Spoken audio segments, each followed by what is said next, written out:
Alors, notre sœur Patricia m'a demandé d'exposer un texte plutôt difficile qui concerne l'eschatologie, c'est-à-dire la doctrine de la fin des temps. Mais juste avant de lire le texte, j'aimerais que nous considérions quelques règles lorsque nous interprétons les textes de l'Ancien Testament. Euh, c'est pas à nous à imposer nos règles. La Bible fournit ses propres règles. Donc, première donnée à considérer se trouve dans Nombre 12. L'Éternel dit, écoutez bien mes paroles. Lorsqu'il y aura parmi vous un prophète, c'est dans une vision que moi, l'Éternel, je me ferai connaître à lui. C'est dans un songe que je lui parlerai. Il n'en est point ainsi de mon serviteur Moïse, il est fidèle dans toute ma maison. Je lui parle de vive voix, je me fais voir sans énigme, et il contemple une représentation de l'Éternel. Excusez-moi. Le Seigneur avait dit à Moïse que dans son cas, il allait lui parler sans énigme. Mais aux autres prophètes, c'est dans des visions ou des songes. Donc, c'est de manière énigmatique. Alors, on doit considérer ça que les écrits des prophètes sont énigmatiques. On ne peut pas les prendre tels quels, puis les aborder au sens littéral nécessairement. Alors, ils ne se comprennent pas facilement par eux-mêmes. Heureusement, on va voir ça, mais heureusement, on a ce qu'il faut maintenant pour mieux les comprendre. Alors, s'ils ne se comprennent pas facilement, c'est qu'il y a des images, des choses floues qu'une interprétation littérale ne permet pas d'expliquer. Je vous ai déjà dit qu'il y a eu tout un courant, je pense qu'il est de moins en moins fort, qu'on appelait les fondamentalistes. Puis même ceux qu'on n'appelait pas fondamentalistes, parfois appliquaient la même approche. Cette idée qui veut que quand on interprète littéralement, on est assurément plus proche du sens. Sauf que si l'intention de l'auteur était de nous parler de façon figurative, ben là, si on interprète littéralement, on s'éloigne du sens. Autre point, c'est que nous devons donner priorité au Nouveau Testament pour le sens des choses. C'est ce que je disais. Maintenant, on est plus équipé pour comprendre. C'est le Nouveau Testament vient expliquer. Autrement dit, on ne peut pas interpréter l'Ancien sans considérer le sens que les apôtres ont donné. Le Nouveau Testament, dans un sens, c'est un commentaire sur tout l'Ancien Testament. On ne pourrait pas bien comprendre les prophéties concernant la reconstruction du temple sans tenir compte de comment le Nouveau Testament traite de cette question. Le Nouveau Testament nous apprend que le vrai temple de Dieu, c'est son Église. Donc, les prophètes ont parlé sous les ombres, mais le sens, l'accomplissement n'est pas littéral, c'est le sens que les apôtres lui ont donné. Dans le cas du temple, c'est l'Église.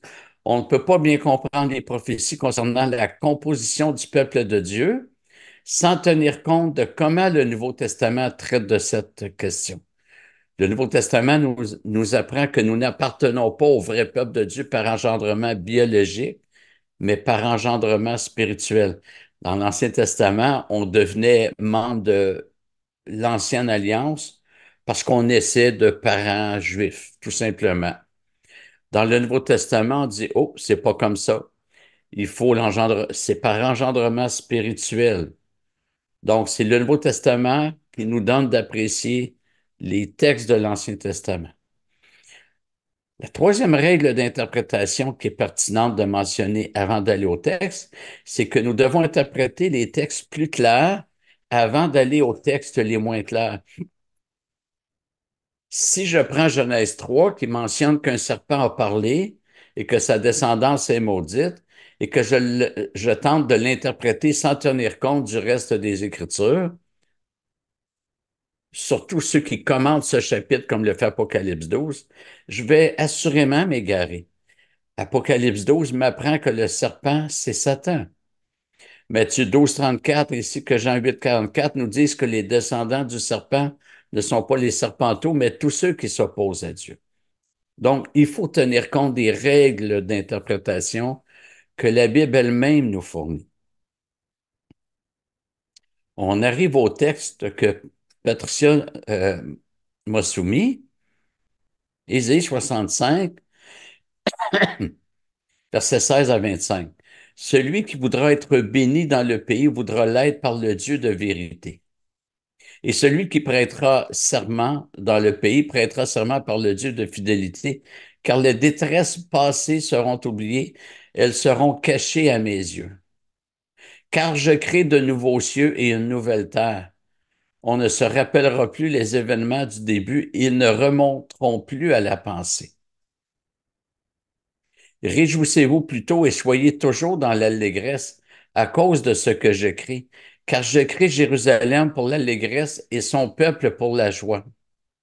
Je ferai de Jérusalem mon allégresse et de mon peuple ma joie. On n'y entendra plus le bruit des pleurs et le bruit des cris. Il n'y aura plus là de nourrissons vivants quelques jours seulement, ni de vieillards qui n'accomplissent pas ses jours, car le plus jeune mourra à 100 ans et le pécheur âgé de 100 ans sera considéré comme maudit. Ils bâtiront des maisons et les habiteront, ils planteront des vergers et en mangeront le fruit. Ils ne bâtiront pas des maisons pour qu'un autre les habite, ils ne planteront pas pour la nourriture d'un autre. Car les jours, juste ici, ça signifie qu'il n'y aura plus de guerre. Parce que quand il y a une guerre, il y a les gens sont faits captifs, puis la nation qui a vaincu, elle s'approprie les biens, les maisons, etc. Car les jours de mon peuple seront comme les jours des arbres, et mes élus jouiront de l'œuvre de leurs mains. Ils ne peineront pas en vain et n'auront pas des enfants pour l'épouvante, car ils formeront la descendance des bénis de l'Éternel, et leur progéniture sera avec eux. Et alors, avant qu'ils m'invoquent, moi je répondrai. Ils parleront encore, que moi j'exaucerai. Le loup et l'agneau auront un même pâturage, le lion comme le bœuf mangera de la paille, et le serpent aura la poussière pour nourriture. Il ne se fera ni tort ni dommage sur toute ma montagne sainte, dit l'Éternel.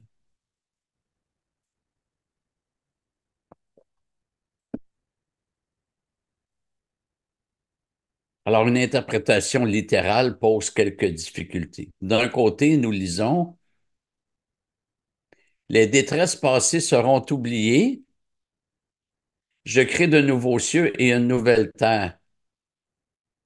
On n'y entendra plus le bruit des pleurs et le bruit des cris. Le plus jeune mourra à 100 ans et le pécheur âgé de 100 ans sera considéré comme maudit.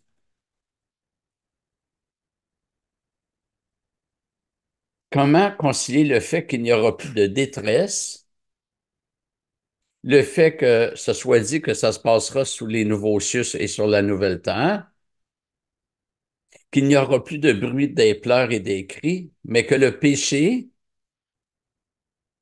soit toujours pratiqué et la mort toujours présente. C'est ce qui est au verset 20 qui est à l'écran.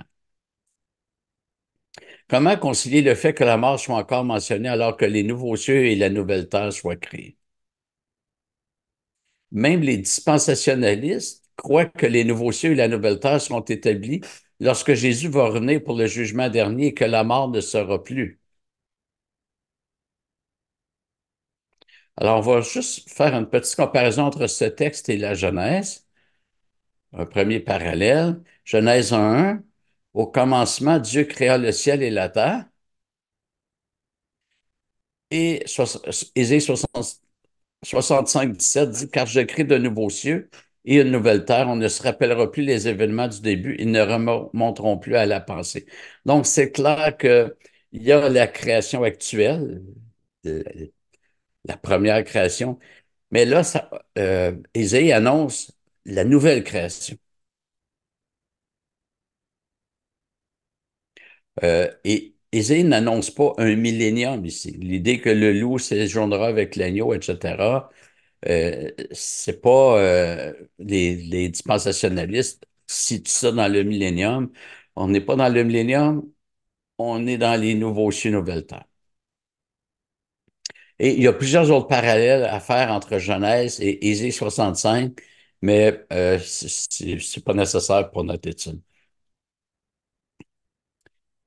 Plusieurs excellents théologiens ont écrit sur Ésaïe 65, dont Gregory Kimball Beale, qui écrit un excellent commentaire sur l'Apocalypse, mais il a écrit un article sur Ésaïe 65, et Samuel Waldron. Ce dernier a écrit: Nous ne savons vraiment pas à quoi ressemblera la vie dans la gloire du monde de la résurrection. Nous avons nous-mêmes du mal à en avoir une idée juste et appropriée. Fin de la citation.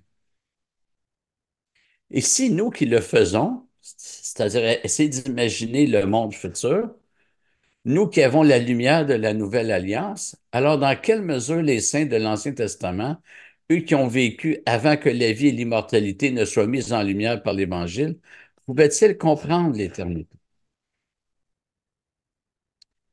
Maintenant, on va regarder des parallèles entre Ésaïe 65 et Apocalypse 21. Et là, c'est excessivement fort. Car je crée de nouveaux cieux et une nouvelle terre. Et Apocalypse 21, 1, je vis un nouveau ciel et une nouvelle terre. Dans les deux cas, on est dans la nouvelle création. Certains pourraient dire, oui, mais tu nous as déjà dit que l'Apocalypse n'est pas chronologique, fait que comment savoir? C'est vrai que c'est pas chronologique. Maintenant, ce qui n'est pas chronologique, c'est l'ordre des visions. À plusieurs reprises, l'apôtre Jean dit, puis je vis, puis je vis, puis je vis. L'ordre des visions n'est pas chronologique. Imaginez que je vous raconte ma visite dans un musée. Je peux très bien dire que j'ai vu une sculpture de Bernin qui date de 1625 et qui a été érigée sur un socle.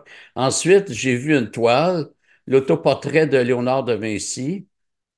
Elle date de 1515. L'ordre dans lequel je vois les choses n'est pas nécessairement l'ordre dans lequel les choses ont été faites. Et l'Apocalypse, c'est exactement ça. L'ordre des visions n'est pas l'ordre dans lequel Jean a eu les visions n'est pas l'ordre dans lequel tout ce qui est décrit se passe. Au chapitre 2 et 3 de l'Apocalypse, c'est les sept lettres aux sept églises. Puis plus loin, au chapitre 12, c'est l'incarnation. La femme qui enfante, etc., l'enfant qui monte vers son trône. Donc, l'Apocalypse n'est pas chronologique. Mais à l'intérieur des visions, là, c'est chronologique. La femme a enfanté après avoir été enceinte, évidemment. Euh, L'enfant est monté vers son père après être né. C'est chronologique à l'intérieur des visions. Autre point, les nouveaux cieux et la nouvelle terre, c'est lors du retour de Jésus. 2 Pierre 3 nous dit, puisque tout cela, donc toute la création, est en voie de dissolution, combien votre conduite et votre piété doivent être saintes. Attendez et hâtez l'avènement du jour de Dieu où les cieux enflammés se dissoudront et où les éléments embrasés se fondront. Mais nous attendons, selon sa promesse, de nouveaux cieux et une nouvelle terre où la justice habitera. Donc, les nouveaux cieux, nouvelles terres, c'est clairement la nouvelle création à venir. Déjà, la nouvelle création, elle est commencée au sens de, quand on se convertit, on est de nouvelles créatures. Spirituellement, nos corps attendent encore la rédemption. C'est ce que Paul écrit dans Romains 8. Mais spirituellement, on est ressuscité, on appartient à la nouvelle création. Mais ça, c'est spirituellement, puis c'est pour les élus. La nouvelle création va connaître son apogée lorsque Jésus va revenir, ça va être les nouveaux cieux, la nouvelle terre. On continue avec les parallèles entre Ésaïe 65 et Apocalypse 21. On ne se rappellera plus les événements du début, ils ne remonteront plus à la passée. et 21 d'Apocalypse, le premier ciel et la première terre avaient disparu et la mer n'était plus. Donc, les choses premières ne sont plus. Le deuxième parallèle, ou troisième, ça nous parle de l'établissement de la Jérusalem céleste. Ésaïe 65, 19, je ferai de Jérusalem mon allégresse et de mon peuple ma joie. Apocalypse 21, 2, et je vis descendre du ciel d'auprès de Dieu la ville sainte, la nouvelle Jérusalem, prête comme une épouse qui s'est parée pour son époux. Le prochain parallèle nous dit que tout ce qui est souffrance et douleur ne sera plus. On n'y entendra plus le bruit des pleurs et le bruit des cris. Et Apocalypse 21, 4, il essuiera toute larme de leurs yeux, la mort ne sera plus, et il n'y aura plus ni deuil, ni cri, ni douleur, car les premières choses ont disparu. Maintenant, et là, on va relire Ésaïe 65, verset 20 pour voir comment on peut comprendre ça. Car le plus jeune mourra à 100 ans et le pécheur âgé de 100 ans sera considéré comme maudit. Et j'aurais pu souligner pécheur. Comment ça se peut dans la nouvelle création? La réponse qui me semble la plus probable, c'est que Ésaïe n'annonce pas qu'il y aura la mort, puis des pécheurs, puis la malédiction dans la nouvelle création. C'est que le prophète a parlé de l'éternité en utilisant des termes de ce qu'on pourrait appeler un présent idéal. Autrement dit, qu'on puisse apprécier l'éternité, il parle de ce qui serait l'idéal, un monde idéal ici-bas. Le meilleur qu'on peut trouver ici-bas, c'est à nous présenter les bénédictions éternelles. Plus de morts chez les enfants, puisque le plus jeune mourra à 100 ans. On oublie que c'est tout récent qu'il y a une baisse significative de la mort infantile. C'est rendu rare qu'un enfant meure de maladie. Ça arrive, j'en ai connu, mais c'est rare. Mais à l'époque, c'était courant. J'ai pris un cours avec Jim Renahan, un cours sur l'histoire. C'est un spécialiste de la 1689. Puis, et il nous disait, si on avait vécu au 17e siècle, là, il disait, on aurait toutes les dents brunes, il en manquerait une coupe à chacun, puis on aurait tous un enfant qui est décédé. C'est, on n'a pas connu ça. Donc, cette promesse-là d'Ésaïe 65, ça parlait aux gens de l'époque. Dans l'Ancien Testament, ou dans la loi mosaïque, l'obéissance était récompensée par une longue vie. On le voit particulièrement dans un des commandements, honore ton père et ta mère afin que tes jours se prolongent sur la terre que l'Éternel, ton Dieu, te donne. Autrement dit, sous l'Ancienne Alliance, une vie conforme au Seigneur était récompensée par une longue vie.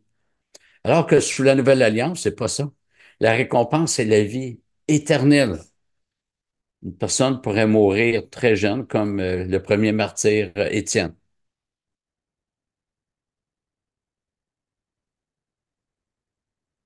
Donc, la récompense de la Nouvelle Alliance, c'est la vie éternelle. Dans Jean 5, 29, ceux qui auront fait le bien sortiront de leur tombeau pour la résurrection et la vie.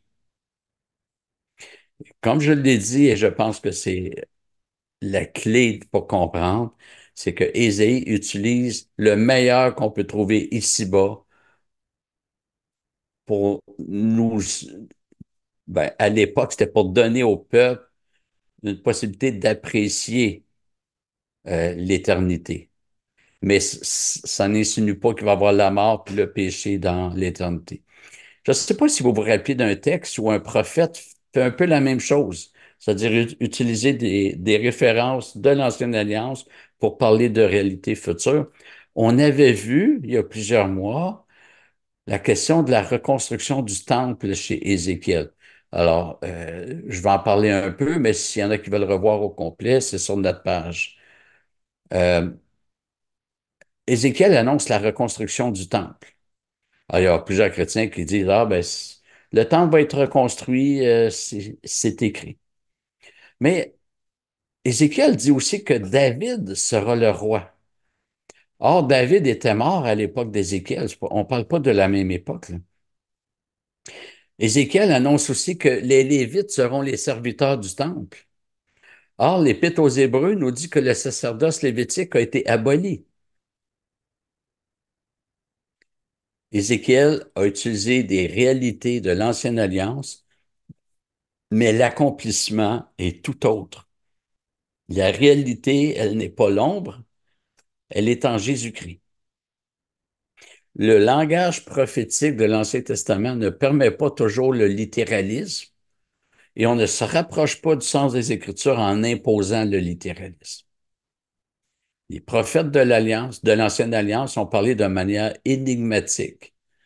Ils ont utilisé des réalités propres à l'Ancienne Alliance pour pointer vers des réalités de la Nouvelle.